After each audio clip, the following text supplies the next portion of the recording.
Good morning, and thank you for joining us today. My name is John McDonald, and I'm the city's Director of Community Development. I'd like to welcome you to Prepared for Progress, a partnership between the City of Pearland, the Pearland Economic Development Corporation, and the Pearland Chamber of Commerce. This forum was established in 2019 as a way to share information on the continuing growth and development of our city. Today we have a variety of updates for you, brought to you by the folks in the know. On top of the normal updates from the city, Community Development and Finance, the PDC, the Chamber of Commerce, we are happy to have Tracy Rohrbacher with the Convention and Visitors Bureau with us today to provide an update on their programs. Pearland is open for business, and we are all here to help your business or development succeed. We hope you find this information useful and gain a better understanding of the many roles involved in keeping business and development in the City of Pearland moving forward. Vance, why don't you get us started? Thanks, John. Today, I'll kick us off with a brief overview about our continued operations during the pandemic. The big message continues to be that we are open. While staff has begun migrating back into the office and the amount of folks working remote is reduced, access to the Community Development Department is still by appointment only. Please continue to use the Book Now button seen here or call 281-652-1638 to visit with staff. Our online permitting system, eTrackIt, continues to be a great tool for citizens, contractors, and developers to apply for permits and projects. eTrackIt is available 24 hours a day, 7 days a week. Now, we're going to look at some of community development's metrics for the second quarter. As you can see here, 168 single-family new construction permits were issued. While this is a decrease from how 2021 came out of the gate for single-family homes, it still is an overall increase whenever you look at the previous fiscal years. So if you look at fiscal years 17-18, 18-19, and 19-20, 2021 is still trending above that. This next metric is one that staff and the development community should be proud of. 80% of permits applied for were approved on the original submittal or required only one revision, and 89% were approved with a second revision. This indicates that applicants understand what it takes to get a permit in Pearland and are providing the items required by code and ordinances in a timely manner. It also illustrates that when staff does have comments, they are being communicated in a clear way that the applicants understand and can get addressed.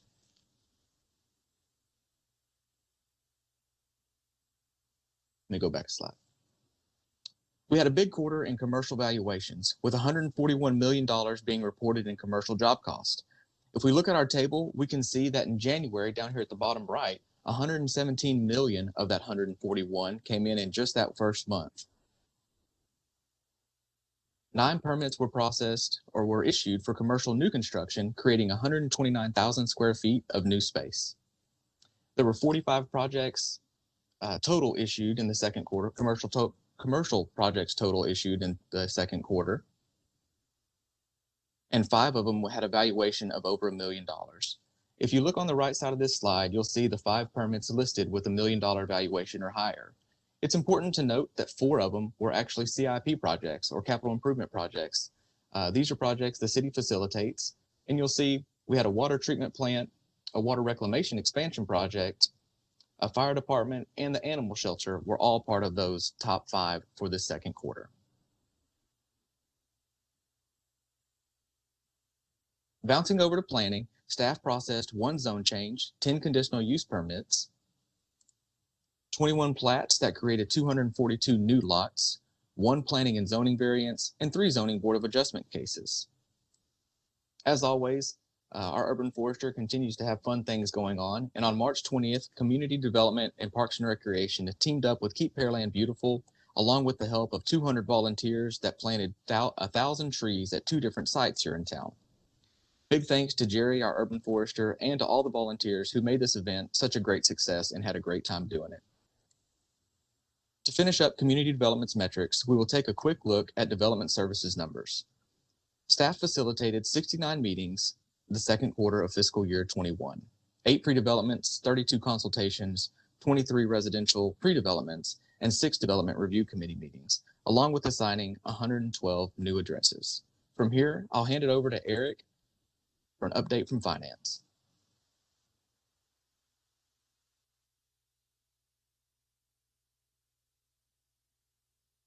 I'm Eric Roche. I'm the budget officer for the City of Pearland.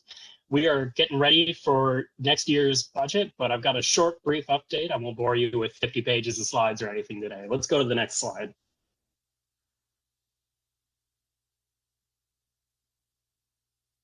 All right, so every year we have an early budget input session on Saturday. This is where staff present a number of white papers officially to the city council. We hear public comments, and it's sort of that way to get those early ideas and feedback on, hey, here's what we're thinking. What does council think about this? And what should we start to build into the budget going forward?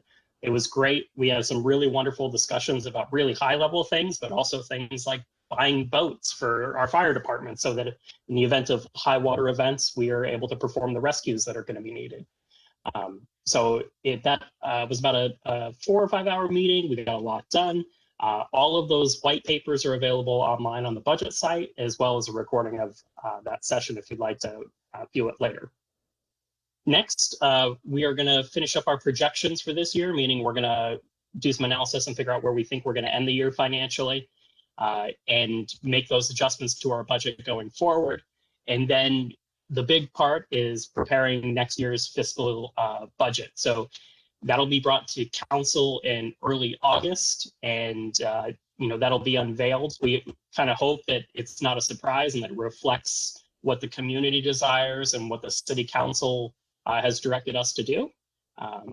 But we present it and we discuss it, we tweak it, we make changes as needed, and then it'll be adopted and we'll be well on our way to fiscal year 22 operations. Next slide, please. Giving you a very brief sales tax update. Sales taxes, we feared these would collapse during COVID-19, and you can see sort of where they did collapse. And just a note that these are the months we get the data. So, that negative 9.7% you see for June 20th, those are for sales that actually happened back in April. You kind of have to think about the sales occurring 2 months beforehand. So that was, during when we were all really concentrated at home. But since then, our sales tax collections have continued to grow. And while this doesn't reflect every size of business, it's just an aggregate measure, we continue to see really strong growth in our sales tax base. This is great. Not every revenue stream is doing wonderful during COVID-19. A lot of communities, however, are not in the fortunate position of having sales tax strengthening their financial situation. And we are one of the few communities that are finding this. So Pearland finances continue to be strong. We're really excited about this growth. We hope it continues. Next slide. And we wanted to show you sort of how this compares to what we budgeted. You always sort of budget conservatively, right? Just a general good guideline. You can see here that yellow bar is where yellow line is where we ended last fiscal year. That blue bar is where we budgeted for currently, and that red line is where it's actually coming in. So you can see, it's coming in above where it was last year. It's above that yellow bar. But that red line, pretty much in every situation, is above the blue bar as well. We weren't expecting this much growth, but this money will flow into the general fund and support items like those boats for the fire department I mentioned, as well as other priorities as outlined by the city council. So all good news there. Good. All right, so I think that's everything for me. So I'm going to hand it off to the Pearland Economic Development Corporation. Thank you. Yeah, thanks, Eric. And like you mentioned, next up is Brian Malone with the EDC. Okay. Thanks, Vance. It's great to be here this morning, and hope we have a great program for you. And it's already been great already. So Vance, if you want to advance the slide. This morning, I'm going to be talking about a couple of different topics. One of them will be the American Rescue Plan Act. We'll talk about a couple of the programs in there.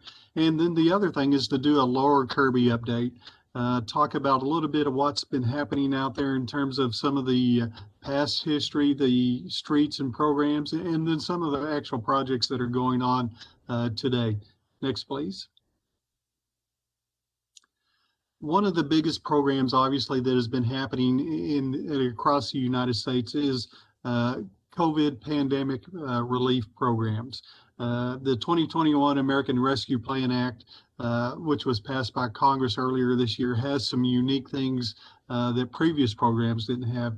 One of those is the Restaurant Revitalization Fund. This is a new program that the government has created to assist restaurants that have been affected during the pandemic, and obviously most of those have been. The couple of the key things here is that a business can actually apply for a grant, and that's the key word right there, a grant, for up to $2 million for your business. That is, however, limited to about $5 million per location. When you look at who can apply, essentially anyone doing food service industry, even wineries, breweries, those type of things are also eligible. So there's a long list of folks that can actually apply. What can you use this fund for? Well, you can use it for your payroll, mortgage payments, rents, utilities, supplies, or even other expenses, food and your food supplies. So it has a great ability to assist restaurants and restaurant-related industry. If you need more information, there's a link there on the page. Also a call center number if you're looking at doing this. You can also go to PEDC's website, and we have linkages on there also. Next, please. One of the most important programs that has really been very popular is the Payroll Protection Program. And this year, we saw a second draw loan become available. That last year we had first draw PPP loans. This year we have second ones. The key thing here is this is actually coming to a close fairly soon. May 31st is a deadline for you to actually apply for PP loans. Keep in mind that you can use this for up to $2 million. This is for payroll for your business. So a couple of good programs here that we want you to be aware of. Obviously, you can go to SBA's website and get more information if you haven't applied yet. All right, next, Vance. All right, next thing we're going to visit about a little bit is the Lower Kirby District. Thank you. The Lower Kirby District is about a 1,200 acre area that is in the southwest portion of Beltway 8 and State Highway 288. As you can tell from this aerial, this is actually an aerial from 2000. The area was actually annexed into the City of Pearland in 1999. Subsequently, when you look at this area, is actually when we look at it and when we did our planning and everything, we kind of came up with some target areas that we wanted to look at for growth, and those being research, science, technology, and also a mixed use emphasis when you look at that. In 2006, the city actually began construction and built Kirby Drive. Then in the first buildings that actually came online, first one was Bass Pro at the corner there. And then in 2010, Cardiovascular Systems Incorporated actually opened up. So you really had a vacant area with nothing there. Some of the challenges, obviously, that we face when you look at this large of an area in developing this type of project, this type of landmass, are utilities, water, electric, sewer, those type of things. Nothing was in place. And then obviously, as we know, drainage is all important anymore. So what do we do with stormwater in that regard? Then obviously transportation and access, the roads, how do we move traffic in and out? And then also, what's the appropriate land use? Okay, next please. This just gives you an idea of the change from that photo from 2000 to what it looks like today. And as you can see, we have some major development that has occurred, not only in terms of roads and access, but in terms of the businesses there. Keep in mind, none of this was here 20 years ago, and most of it was not here 10 years ago. So there's just been a major increase in activity. And a lot of that, I think, is due to the planning and foresight that the City of Pearland had looking at this area. So it's a great area, and we're going to learn a little bit more about a couple of the projects that we've been doing. Next, please. One of the things, obviously, that is very key is transportation arteries. When you look at the Lower Kirby District, initially, for the longest time, all we had was Kirby Drive, and that was a north-south road. Since then, we've added additional roads that will allow us to connect and move transportation, move people in and through the district. We recently just completed the South Spectrum Boulevard project, which is a connector from 288 to Kirby Drive. So we have a new way to go east-west in the district. That was about a $5.7 million project to do that. We're also looking at increasing the safety in the district. So we continue to look at adding new traffic signals. The picture here that you see is actually at South Spectrum and Kirby. So that will become signalized once all the equipment is in place. Here again, the volume of traffic going up and down in Kirby is a huge amount, obviously, because of people living in Shadow Creek Ranch and other areas apparently and are utilizing Kirby. Other things that are obviously happening is we continue to look at what is the product there in the Lower Kirby district. And one of the things that we continue to look at is the median upgrades, putting in the landscaping so that when businesses come to Pearland and when they come to the Lower Kirby district, it is a desirable place for them to locate. So that's all important for us when we look at that, creating that quality of place for those businesses. Next, please. Of course, one of the key things, as we learned in Hurricane Harvey, is drainage is king when you get to development. And that is something that the Lower Kirby district has really been on top of, I think, from the very beginning. Creating a regional drainage system so that we can actually maximize the developable land for each parcel. With that, we continue to look at how do we create more detention as land develops, because that's still something that we need to look at. We have a couple of projects that we're currently working on, what we call the West Conveyance Pond and the South Detention Pond. Those are actually projects that will add additional storage capacity for stormwater in the Lower Kirby district. And those are, in close proximity to actually Lonza. That's the big building that you see there in this screen. So, that will obviously serve them, but also the rest of the district.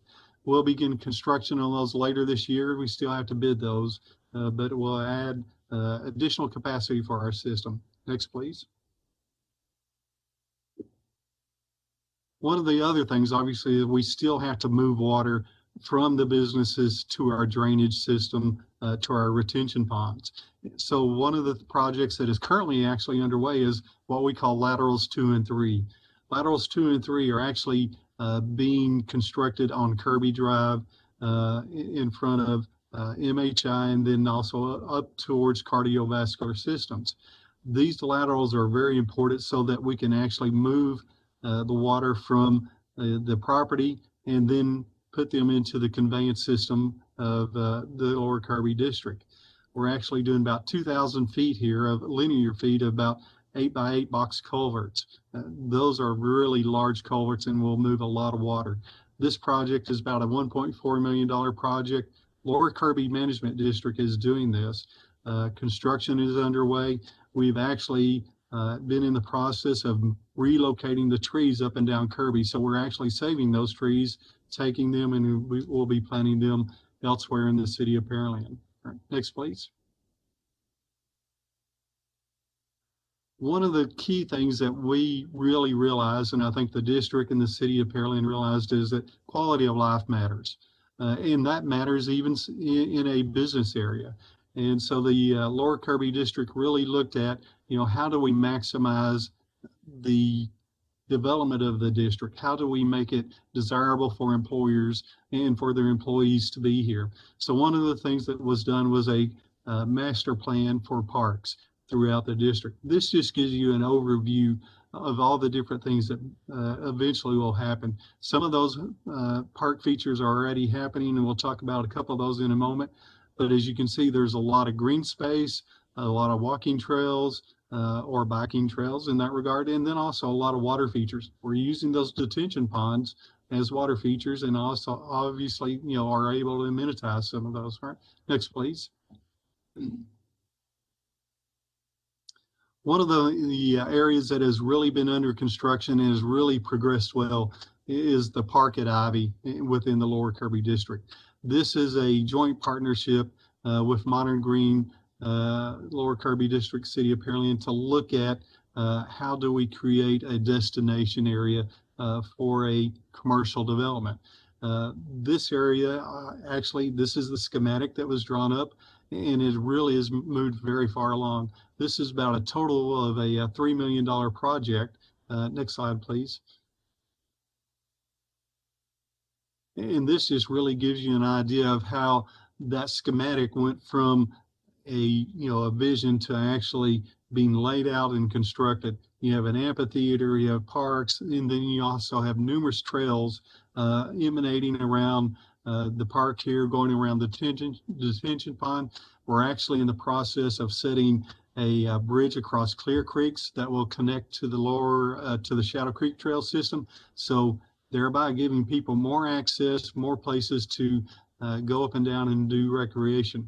These trails obviously will connect up into the lower Kirby Management District. There again, giving those employees who have time during lunch that want to get out and enjoy the outdoors, that opportunity. Right. Next, please. And this just gives you an idea of some of the development that actually will be happening. This again is the Ivy District, and it kind of gives you a layout of what they had planned to build. One of the things that is actually under in the planning stages, very heavily far in, is the Ivy Lofts. Next, please.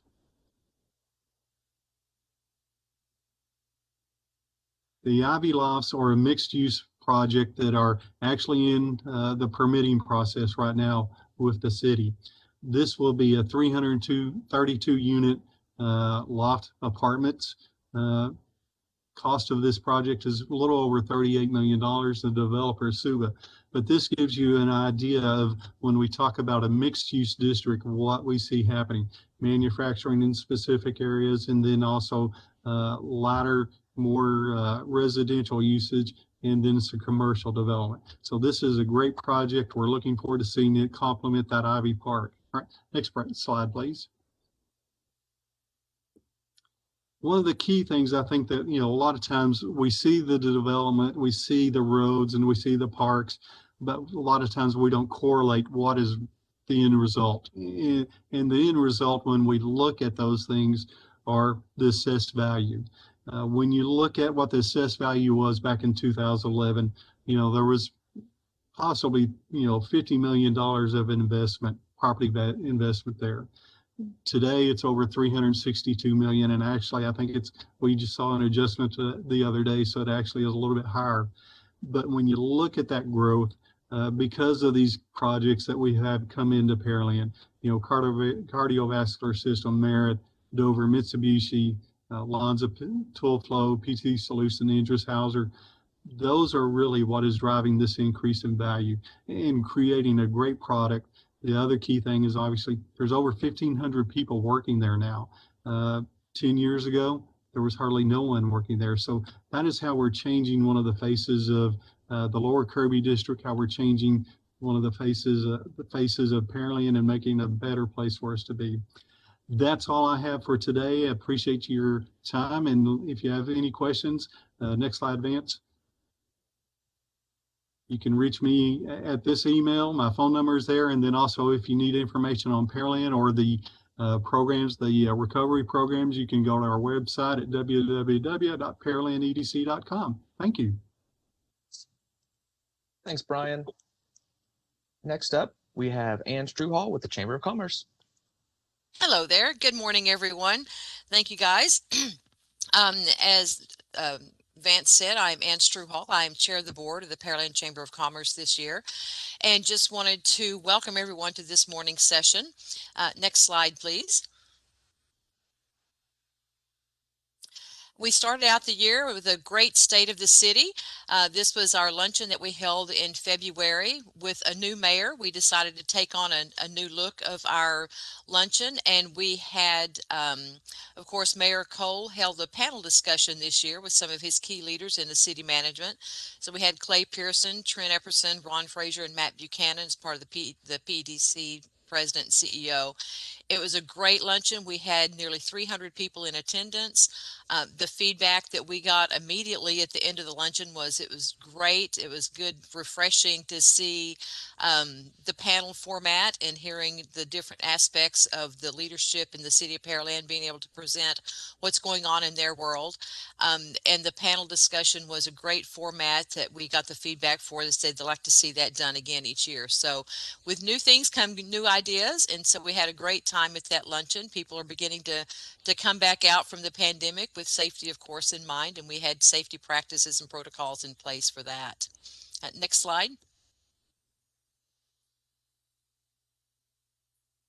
One of the things that we've put in place, you have to think outside the box and adjust your game plan. And so what we have put in place when the pandemic hit was we used to have, before the pandemic, we would have vendor fairs at some of our key industries and where the local establishments could come to the place of business. Well, we had to rethink that plan. And so we decided to and designed a Pearland shop in a bag. And we have all our vendors now supplying goodies to put in these bags. And our industry and business that we picked this month was Memorial Hermann in Pearland. We had delivered over 300 bags. They were greatly appreciated. You can see the picture of all of them there. Next slide.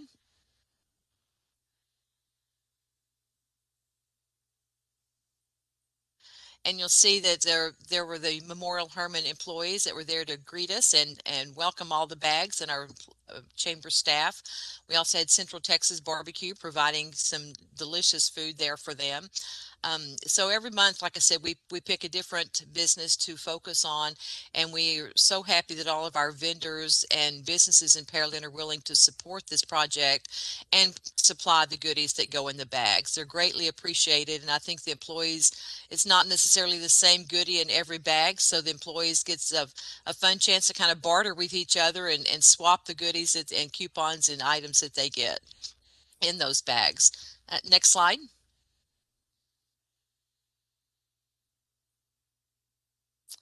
One of the other things that we've decided to hop on the bandwagon with was a pop-up market. So we held our first pop-up market on the chamber grounds, there on the porch, the wraparound porch of the chamber office. We had 21 businesses that participated. We had a great turnout. It was, I think, from like 2 to 4 in the afternoon.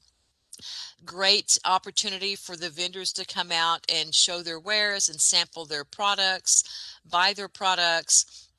And we will be doing this again because it was a huge success. We had beautiful weather for it.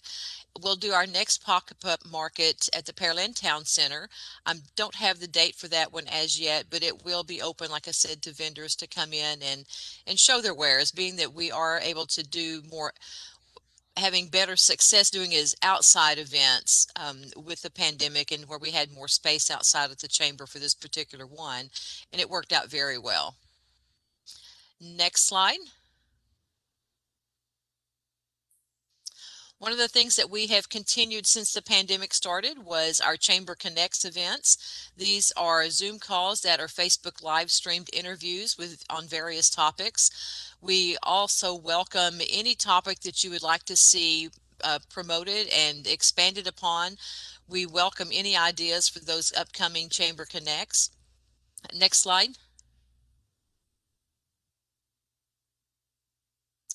The ones that we have done this month have been with the election coming up, the local election. We wanted to focus on the candidates and giving them an opportunity to, this is not a debate. This is simply a question and answer interview with all of the candidates.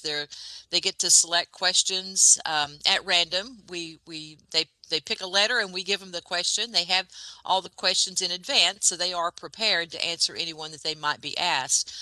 And because these have been very successful, because we're doing them live on Facebook, however, people in the community can go back to Facebook, to our chamber site, and watch these if they're not able to watch it at the time we're hosting the event. And these have been great interviews that all of the candidates that we have done last year and this year have been so appreciative of having this opportunity to be able to talk to the public um, where they aren't able to do it with the pandemic and having events in person. That's not the way that we're doing it now. And so this gets them a greater viewing audience to be able to see what questions they can answer for the public, and the public can still go out and ask questions on Facebook of the candidates from those live stream postings out there. So it's a working document, a working video that they can go watch and still ask questions of the candidates. And the candidates know that they need to go out and periodically check those pages to see what questions it might be coming up for them. And so you can see we did the City Council, Pearland City Council and Pearland ISD, and the candidates for those positions these past week. Next slide. And then we also paired up with the Alvin Manville Area Chamber of Commerce.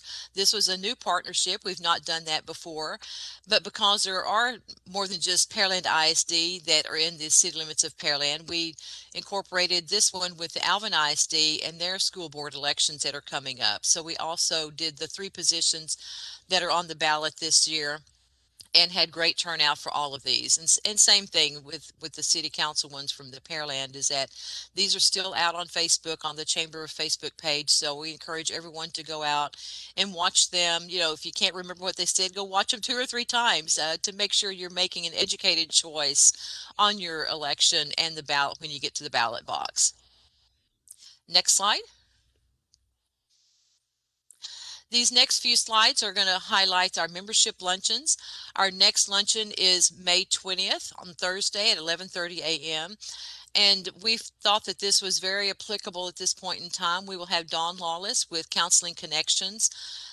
Mental health is a great need right now and a hot topic, and we want to make sure that we can offer those opportunities for people to get the help they need and see what resources are available. And Dawn will be able to chat with us at our luncheon on that, to what's available through her business and what else is available in the healthcare industry and mental health in our area.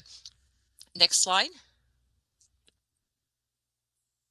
This is also a very popular luncheon that we have, and it's our update on Pearland ISD. We have Dr. Kelly with us on June 17th. This one will be at Hilton Garden Inn. And like I said, it will give us a state of Pearland ISD. As you know, all the school districts have been extremely challenged, and to see what results they've had and where they're going to accommodate the students and the parents, and to make sure the kids aren't falling behind and staying educated and getting the best bang for their buck, and being able to participate and not feel like they're missing out. So I'll be interested to hear, how Pearland ISD is able to accommodate and continue educating our kids at a high level, as they have a reputation for. Next slide. And this will be U.S. Representative Troy Nehls, our congressman that replaced Pete Olson, is our guest speaker for our July 15th luncheon. It's a rare treat to be able to have Congressman Nehls with us. He's got such a busy schedule, so we're excited to have him join us on July 15th. And this luncheon will be at Gulf Crest Country Club. So make sure you go out to the Pearland website or to call the chamber to make your reservations in advance for these. These 3 are very popular, and so we want to make sure that you have the opportunity to hear them. So get your reservations in early. Next slide. We are continuing and have resurrected our First Fridays for several months now, and we are in person with these. Our next one is May 7th at Keating Toyota at 288 and Del Bella Boulevard. It is a fabulous, beautiful car dealership, and so we are excited that they are willing to host our First Fridays. So we encourage everyone to come out on May 7th from 2 to 4 p.m. and visit the facility, visit with your fellow business owners and businesses. We do have a few vendor tables. We limit how many vendor tables are at these functions at this time, but there's food and beverage and lots of networking that's available to get to know your other business colleagues. Next slide. And as John and Vance said earlier, yes, Pearland is open for business. We encourage everyone, as you can see, that we've got tremendous growth in Pearland in the business community and the residential growth. So we really encourage people to shop Pearland, to purchase and buy here, to make our own businesses know that we appreciate them and are willing to support them. Next slide. And one of the things that we continue is our Dine Pearland. We choose a restaurant or an eating establishment every month. As you know, the pandemic had a hard hit with the restaurant industry and continues to some extent. So we have our April Dine Pearland is at the Nutrition Hub that's on Broadway in Pearland. And our May Dine Pearland is Sugar Rush Cake Gallery. I'm anxious to go test that one out. It sounds like it's a good way to get your sugar level and then go exercise and work off all that sugar. But so we have a lunch bunch that we'll be meeting at May 11th at Sugar Rush Cake Gallery.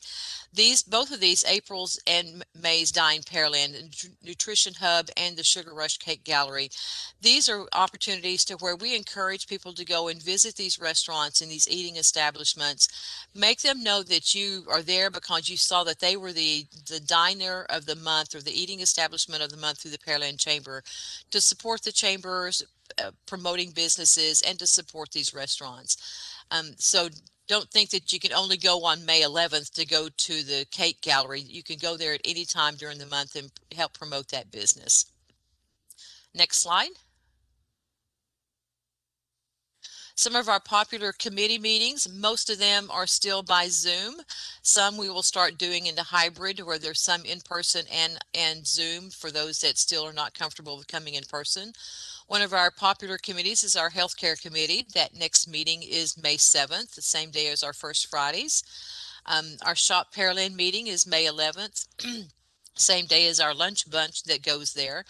And then Friday, May 14th is our governmental relations meeting. These, like I said, these are some of our more popular meetings that gained quite a few in attendance. Next slide. The May 19th is our next Workforce Development Committee. We have a lot of information in that committee. We try to promote industry and businesses and the education facilities in our district, whether it's the school districts or the community colleges or U of H Clear Lake, where we want to make sure that we are tying those industries together. We also welcome, with the Pearland EDC working on initiatives to help promote that workforce development in our community. Friday, May 21st is our business development meeting. That one also focuses on entrepreneurship. So we've been having some really great topics that help not only entrepreneurs, but the businesses in our area. The one for May 21st will be focusing on branding and public relations, and this will be a Zoom meeting. Like I said, some of these are hybrid. We're beginning to start hosting some of those in person in addition to the Zoom avenue. So just stay tuned with the Chamber. If you want to tap into those meetings, go to the Chamber website to find the Zoom link or the meeting date to see if it is an in-person meeting. Next slide. And one of the things that's a hot topic and a large item on our plate this year is the fact that Carol Arts Buchek and Cheryl Kep, our Senior VP, Carol's our President CEO, Cheryl's our SVP for the Chamber. They came to the Chamber together 18 years ago, and they are leaving and retiring from the Chamber. On June 18th is our farewell event for them. So it will be held at the Conference Center, the Commerce Center at the Chamber. So we welcome you all from 5 to 7 p.m. on June 18th. Gary Buchek is in that picture. He's with the SBDC, that is office there at the Chamber, and he is Carol's husband. So he too is leaving SBDC at the same time as Carol. So we have a lot of changes coming up for the Chamber. We welcome new beginnings, and we hate to see Carol and Cheryl and Gary go, but we wish them all the best in their new ventures of retirement and whatever that looks like for them. Next slide. So like I said, for the Chamber Connects, the meetings, anything that you need information on, if you're a new business and you want to get involved in the Chamber, if you're a citizen of Pearland and want to get involved in the Chamber, we welcome all involvement, and wherever you fit, there's all kinds of committees that you can get involved with to find your passion. And we are there. We are the voice of business. We want to support Pearland businesses, and whether it's the restaurant businesses or the industries, small to large, we are there to help those businesses promote and grow and have a successful time here in Pearland. So there is our phone number and our website, so you can tune in to the website at any time to find out the meetings, the events, and anything else about the Pearland Chamber that would help you get involved. And thank you very much. I'll turn it back over to Vance. Thank you very much, Ann. From here, we will bounce over to Tracy Rohrbacher with the Convention and Visitors Bureau. Good morning. Thank you for the opportunity to share a CVB update. Next slide, please. Our focus at the CVB in broad terms is to grow the local economy by promoting tourist-related activity to the city. So we do that by marketing and selling Pearland as a destination, highlighting what's different about our community, all in support of our 12 hotels. We really seek opportunities for economic impact and generate reasons for travel to increase overnight stays. But we also see value in an increased sales tax revenue. Additionally, our team manages special projects, including the Pearscape Trail, which are the painted pears you see around town. And we administer the Cultural Arts Grant Program, which is geared to local nonprofits in the city with an arts focus. Next slide, please.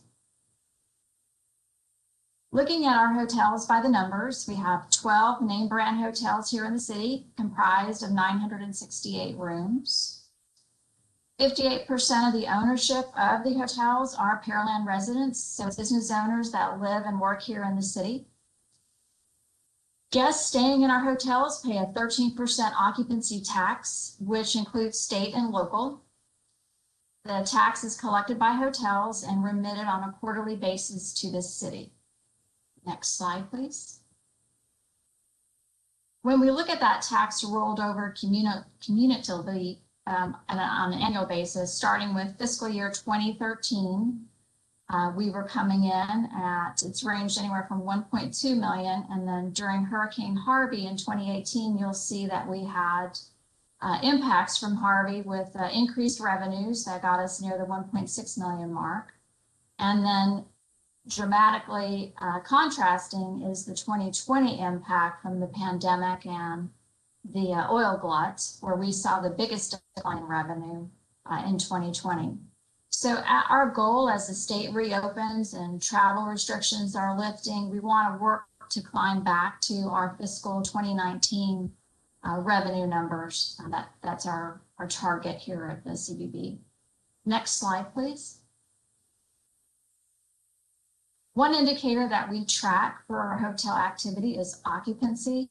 This data is provided by Smith Travel Research, and you can see the dramatic shifts March of this year compared to March of last year.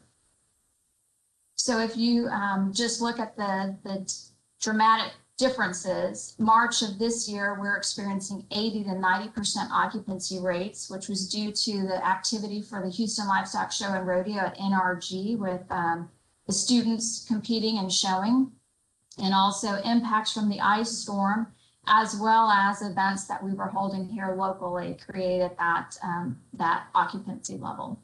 Next slide, please.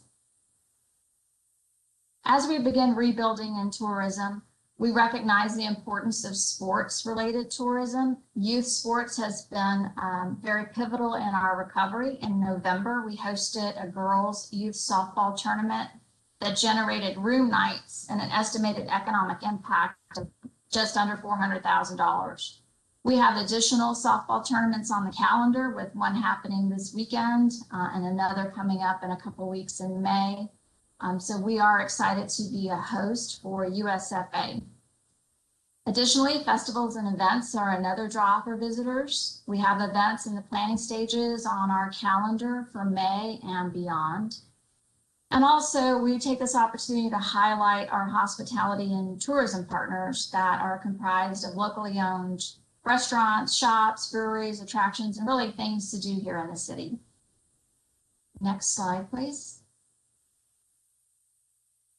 Late last summer, we've launched a video series to showcase our local businesses and owners with a tourism-centric focus. So many of our restaurants and store owners are featured, and we've even included our nature center. This gave us an opportunity to highlight the faces and personalities of our city and let people know what they can experience when they do visit. These videos live on the Visit Pearland YouTube channel, but we push them out monthly through social media and some additional paid advertising to get the exposure that we want for these businesses. Next slide, please. In response to a partner request, we are hosting a job fair on May 4th, specifically for Pearland hotels and restaurants. It'll be held outdoors under the pavilion here at the town center. The goal is to entice entry-level candidates to come out and interview with decision makers from a local business. Please feel free to share this information, which you can find on our website, visitpearland.com/job fair 2021. Please share with any audiences that you know of who are seeking opportunities. We also have a couple positions or slots open for restaurants that may have hiring needs. Next slide, please. Another example of how we work to highlight our city is we work with regional partners to showcase our local offerings. Shop Across Texas is a website with a huge following of fans who are interested in unique shopping opportunities within the state. This year, 9 Pearland stores were named to the best list of 2021. We built a promotion around that best stores list as another reason and opportunity to consider Pearland for visitation. Next slide, please. You can learn more about our efforts by visiting us online at visitpearland.com. You'll find a copy of our annual fiscal year 2020 annual reports found on our About Us page, and you certainly want to check out our calendar for upcoming activities. We are posting live and virtual events on our calendar currently. Next slide. You're welcome to follow us on social media. These are all of our handles here. To learn more about our plans and what's happening in the city, you can reach out to me directly if you know of a sports planner or corporate training opportunity, any kind of team building or event organizer that's interested in hosting their event here in Pearland. We're happy to help assist placing that event and or secure hotel room rates for groups coming into town. And with that, that concludes my update. Thank you. Thanks, Tracy. It's always great to come together and hear about the different positive activities and opportunities that are going on in our community. And it's always nice to hear from the local government as well as the local business support groups that are available here and just to see what they've got going on. So thanks everybody for presenting. One housekeeping item I wanted to mention before we close is that we will not be meeting or presenting in July. Our team's going to be taking that time to evaluate the materials we present, incorporate new information, and consider if we're going to continue with an online presentation or if we're going to move back to an in-person forum. As always, we want to thank our presenters and viewers for joining us today and encourage everyone to remember that these events are for you. If there's additional information you would like to see, or if you have questions, please reach out to me at vwiley@pearlandtexas, and that's tx.gov. Thanks for joining us, and we will see you next time.